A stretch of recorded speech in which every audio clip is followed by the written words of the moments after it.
بسم اللہ الرحمن الرحیم۔ محترم ساتھیوں، جب حضرت عثمان غنی رضی اللہ تعالیٰ عنہ کے گھر کا محاصرہ ہوا اور انہوں نے مدد حاصل کرنے کے لیے مختلف صحابہ کرام علیہ مجمعین کو قاصد بھیجے اور ساتھ ہی امیر شام امیر معاویہ کو بھی مدد کے لیے ایک قاصد روانہ کیا، تو امیر معاویہ نے طاقت ہونے کے باوجود سیدنا عثمان غنی رضی اللہ تعالیٰ عنہ کی حفاظت کے لیے انتظامات کیوں نہ کیے اور اپنی فوج کا کوئی دستہ بھیج کر باغیوں کے محاصرے سے ان کو باحفاظت اپنے پاس شام کیوں نہ بلایا؟ حالانکہ حضرت عثمان بھی امیر معاویہ کے خاندان بنو امیہ سے تعلق رکھتے تھے اور امیر معاویہ گورنر شام تھے اور شام کی ایک کثیر فوج ان کے زیر تسلط تھی۔ اگر وہ چاہتے تو اپنی فوج کو روانہ کر کے مٹھی بھر باغیوں کی جماعت کو ختم کر کے عثمان غنی کو بچا سکتے تھے، اور مدینہ منورہ میں بھی صحابہ کرام اور مجاہدین کی ایک تعداد تھی جو حضرت عمر فاروق رضی اللہ تعالیٰ عنہ کے مبارک دور میں روم جیسی سپر پاورز کو شکست دے چکی تھی۔ وہ صحابہ کرام علیہ السلام کہاں تھے؟ اتنی افرادی قوت تو حضرت عثمان غنی کو بچا سکتی تھی، لیکن ایسا کیوں نہ ہوا؟ اس کے پیچھے کیا حقائق تھے؟ اس کے بارے میں اہل سنت و جماعت اور اہل تشیع کے کیا نظریات ہیں؟ سیدنا عثمان غنی رضی اللہ تعالی عنہ کی سیاسی پالیسیوں کے خلاف صحابہ کرام علیہ اجمعین کی ایک جماعت تھی جو ان سے اختلافات رکھتی تھی۔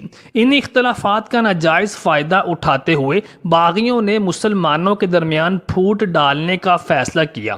کچھ غلطیاں حضرت عثمان سے بھی سرزد ہوئیں، جن میں سر فہرست مروان اور اس کے باپ کے لیے نرم رویہ تھا، یعنی مروان اور اس کے باپ کو نبی کریم صلی اللہ علیہ وآلہ وسلم نے مدینے سے باہر نکال دیا تھا، اور خلیفہ اول اور خلیفہ دوم ابو بکر اور عمر نے بھی جب ان دونوں باپ بیٹوں کو مدینہ واپس آنے کی اجازت نہیں دی تو سیدنا عثمان غنی رضی اللہ تعالی عنہ نے رشتہ دار ہونے کی بنا پر نہ صرف ان کو واپس بلا لیا بلکہ اپنا خاص سیکریٹری بھی مقرر کیا، جس کی وجہ سے بہت سے صحابہ کرام علیہ السلام حضرت عثمان غنی کے خلاف ہو گئے تھے۔ یزید بن حبیب روایت کرتے ہیں کہ عبداللہ بن سعد بن ابی سرحہ سیدنا عثمان غنی رضی اللہ تعالیٰ عنہ کی شہادت کے بعد اسقلان میں رہنے لگے۔ یہ عثمان غنی کے رضائی بھائی تھے، اور عثمان غنی رضی اللہ تعالیٰ عنہ نے ان کو مصر کا گورنر بنا کر مصر بھی روانہ کیا تھا۔ وہ الگ بات ہے کہ بعض راوی ابن سرح کو مرتد قرار دیتے ہیں، خیر وہ ایک الگ بحث ہے جس کے بارے میں اوپر پہلے بھی ویڈیوز بنائی جا چکی ہیں۔ یزید بن حبیب کہتے ہیں کہ ابن سرح نے معاویہ کے ساتھ رہنا پسند نہ کیا اور کہا کہ میں اس شخص یعنی معاویہ کے ساتھ نہیں رہوں گا جس کے بارے میں مجھے معلوم ہے کہ وہ عثمان غنی کے قتل کا خواہاں تھا۔ پھر وہ اسقلان میں ہی وفات پا گئی۔ حافظ ابن حجر اسقلانی لکھتے ہیں کہ یہ روایت قابل بھروسہ ہے۔ تقریب التہذیب 229۔ واضح رہے کہ کچھ مورخین اس بات پر بھی متفق ہیں کہ امارت ملنے کے بعد حضرت امیر معاویہ نے حضرت عثمان بن عفان رضی اللہ تعالیٰ عنہ کے قاتلین سے قصاص لیا، جیسا کہ ابن جریر اور امام سیوطی نے اس بات کی مزید صراحت کی ہے، اور شام کے علاقہ حمص میں جبل الجلیل کے مقام پر ایک قید خانے کا تذکرہ کیا جاتا ہے جس پر حضرت امیر معاویہ رضی اللہ تعالیٰ عنہ قاتلین عثمان رضی اللہ تعالیٰ عنہ میں سے جس کی نشاندہی ہو جاتی اس کو قید کر لیا کرتے تھے، اور جو قتل عثمان رضی اللہ تعالیٰ عنہ میں شرکت یا معاونت کا اقرار کرتا اس پر حجت قائم ہو جاتی اور اس کو قتل کر دیا جاتا تھا۔ اس طرح کے چند اشخاص کا تذکرہ بھی ملتا ہے جن کو اسی جرم کی پاداش میں قید کیا گیا۔ وہ قید سے بھاگے، پھر دوبارہ ان کو پکڑ کر قید کر دیا گیا۔ لیکن دوسری جانب یہ حقیقت بھی تلخ ہے کہ 40 دن کے محاصرے کے دوران باغیوں کے خلاف ایکشن لینے کے لیے کوئی لشکر مدینہ منورہ نہ پہنچ پایا۔ اس کی وجہ یہ معلوم ہوتی ہے کہ سیدنا عثمان غنی رضی اللہ تعالیٰ عنہ کا عزم تھا کہ مسلمانوں کے خلاف تلوار اٹھانے سے پرہیز کیا جائے، خصوصاً اہل مدینہ کی خون ریزی ہرگز نہ کی جائے۔ شاید اسی وجہ سے انہوں نے دارالخلافہ سے باہر فوجوں سے مدد طلب بھی کی تو اس پر زور نہ دیا، نہ اس کے لیے کوئی پلاننگ کی۔ مغیرہ ابن شعبہ ایام محاصرہ میں حضرت عثمان غنی کے پاس آئے اور کہا کہ آپ باہر نکل کر بلوائیوں کا مقابلہ کریں، آپ کے پاس ان سے زیادہ قوت ہے۔ یہ بھی ہو سکتا ہے آپ اپنے گھر کے عقب میں ایک دروازہ بنا لیں اور وہاں سے نکل کر مکہ مکرمہ یا شام کو روانہ ہو جائیں۔ عثمان غنی رضی اللہ تعالی عنہ نے وہی جواب دیا جو وہ کئی بار دے چکے تھے، میں اپنا دار ہجرت قطعا نہ چھوڑوں گا اور رسول پاک صلی اللہ علیہ وآلہ وسلم کی امت کا خون بہانے والا شخص ہرگز نہیں بنوں گا۔ عبداللہ بن زبیر رضی اللہ تعالی عنہ نے بھی ملتا جلتا مشورہ دیا۔ انہوں نے کہا کہ عمرے کا احرام باندھ لیں تاکہ آپ کی جان ان کے لیے حرام ہو جائے، شام کو چلے جائیں یا پھر تلوار اٹھا لیں کیونکہ ان باغیوں سے قتال کرنا جائز ہے۔ سیدنا عثمان رضی اللہ تعالیٰ عنہ نے فرمایا کہ یہ لوگ احرام باندھنے کے بعد بھی میرا خون بہانا جائز سمجھیں گے، میں خوف زدہ ہو کر شام کو بھاگنا بھی نہیں چاہتا اور اللہ تعالیٰ سے اس حال میں ملنا چاہتا ہوں کہ میری وجہ سے کسی کی بھی جان نہ لی گئی ہو۔ ایک روایت کے مطابق جس کا ذکر کیا جا چکا ہے کہ حضرت معاویہ نے حبیب بن مسلمہ فہری کی کمان میں ایک لشکر مدینہ منورہ بھیجا جو زید بن شجاع مقدمہ پر تھے۔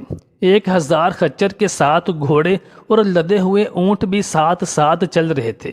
یہ لشکر خیبر کے قریب پہنچا تھا کہ حضرت عثمان غنی رضی اللہ تعالیٰ عنہ کی شہادت کی خبر ان تک آ گئی۔ شام سے ایک اور لشکر یزید بن اسد کی قیادت میں وادی قرہ تک پہنچ پایا۔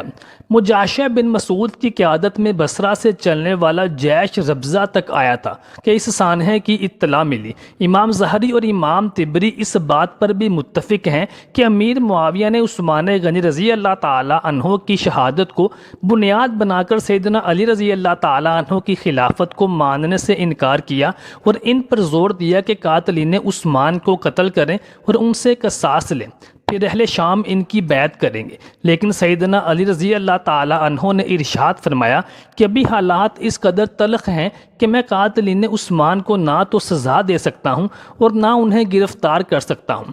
اگر تمام مسلمان یکجا ہو کر میری بیعت کریں اور مجھے مضبوط کریں، پھر میرے ساتھ مل کر ان مجرمین عثمان کو گرفتار کر کے ان کو سزا دیں۔ لیکن مورخین گواہ ہیں، تاریخ کی کتابیں کہتی ہیں کہ امیر معاویہ نے قاتلین عثمان کو قتل کرنے کا بہانہ بنا کر سیدنا علی المرتضیٰ رضی اللہ تعالیٰ عنہ کو کمزور کرنے کی کوشش کی اور بغاوت کو ہوا دی، اور یہی وجہ تھی کہ بعد میں سیدنا زبیر بن عوام رضی اللہ تعالیٰ عنہ، حضرت طلحہ اور سیدہ عائشہ صدیقہ رضی اللہ تعالیٰ عنہ بھی اس باغیانہ ہوا کی زد میں آئے اور وہ بھی حضرت علی رضی اللہ تعالیٰ عنہ کے مقابلے میں ایک لشکر لے کر جنگ جمل میں ان کے مقابل ہوئے، جس سے مسلمانوں کو ناقابل تلافی نقصان پہنچا۔ محترم ساتھیوں، بعض شدت پسند عناصر حضرت علی رضی اللہ تعالیٰ عنہ کے کردار پر یہ الزام لگانے کی بھی کوشش کرتے ہیں کہ سیدنا عثمان غنی رضی اللہ تعالیٰ عنہ کی شہادت میں بالواسطہ طور پر حضرت علی بھی شامل تھے، کیونکہ حضرت علی رضی اللہ تعالیٰ عنہ نے خلافت کے لیے یہ قدم اٹھایا۔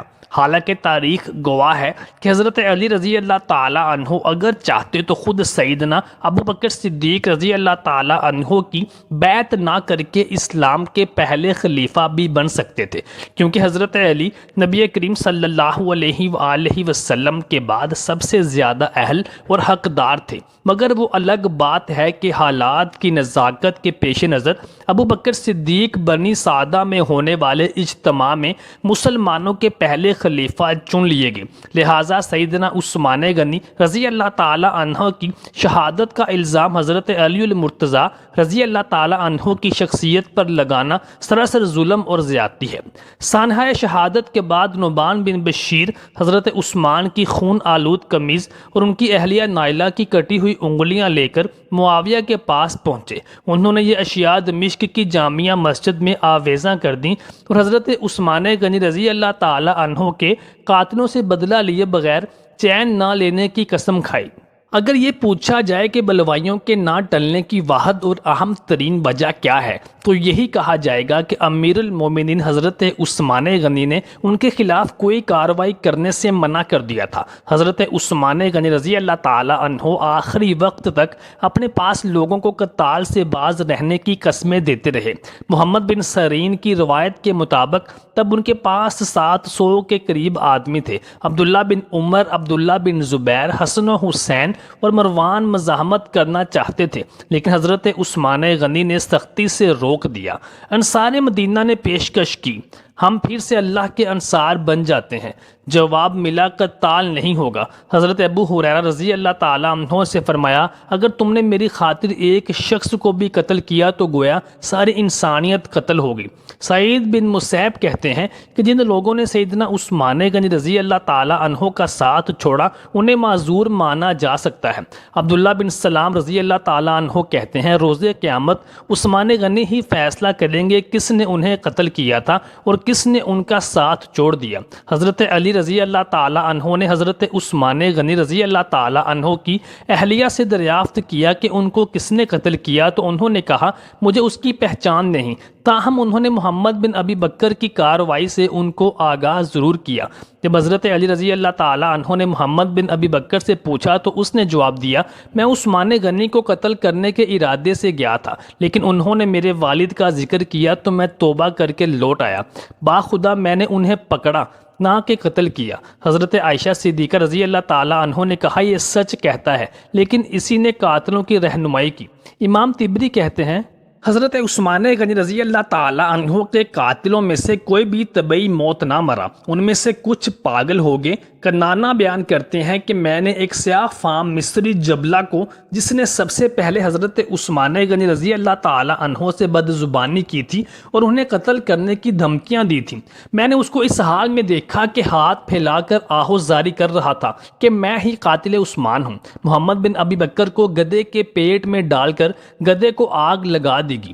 عمیر بن ذابی نے حضرت عثمان رضی اللہ تعالیٰ عنہ کے گال پر اس وقت تھپڑ مارا تھا جب وہ خطبہ جمعہ دے رہے تھے، پھر ان کی میت پر بھی حملہ کیا، اس کا ہاتھ سوکھ کر لکڑی کی طرح سخت ہو گیا۔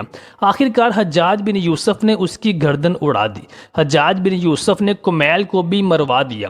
ایک سوال یہ بھی ہے کہ خلیفہ دوم حضرت عمر بن خطاب رضی اللہ تعالیٰ عنہ کی حکومت اور خلیفہ مظلوم سیدنا عثمان بن عفان کے عہد میں کیا فرق تھا؟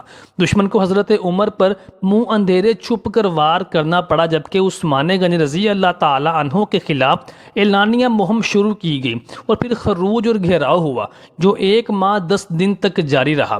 ہمارے خیال میں اس کا ایک جواب یہ بھی ہو سکتا ہے کہ حضرت عمر فاروق رضی اللہ تعالیٰ عنہ کی طبیعت میں سختی اور کنجوسی تھی۔ خلیفہ بننے کے وقت انہوں نے اللہ سے خود دعا کی کہ اے میرے اللہ، میں سخت ہوں، مجھے نرم کر دے، مجھ میں بخل ہے، مجھے سخی بنا دے۔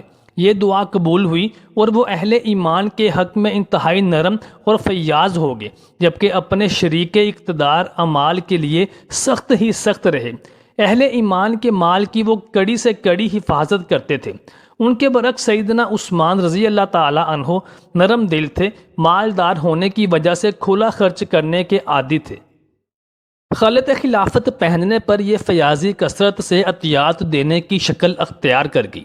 کچھ عطیات انہوں نے اپنی جیب سے بھی ادا کیے اور کچھ مال خمس میں سے بھی۔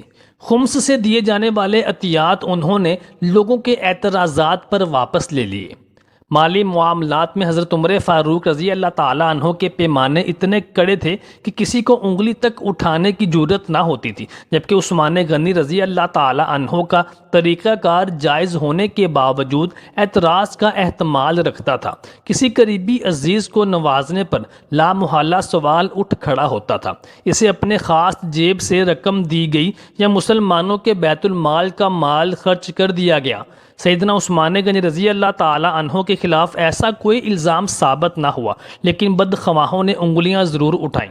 حضرت عثمان غنی رضی اللہ تعالیٰ عنہ کا اپنے اعزاء و اقراب اور اپنے اعزاء و اقارب سے محبت رکھنا اور ان کی بھلائی کا خیال رکھنا ایک جائز عمل ہے۔ وہ اس کے علمی دلائل بھی دیتے تھے۔ محترم ساتھیوں، امید کرتے ہیں آپ کو ہماری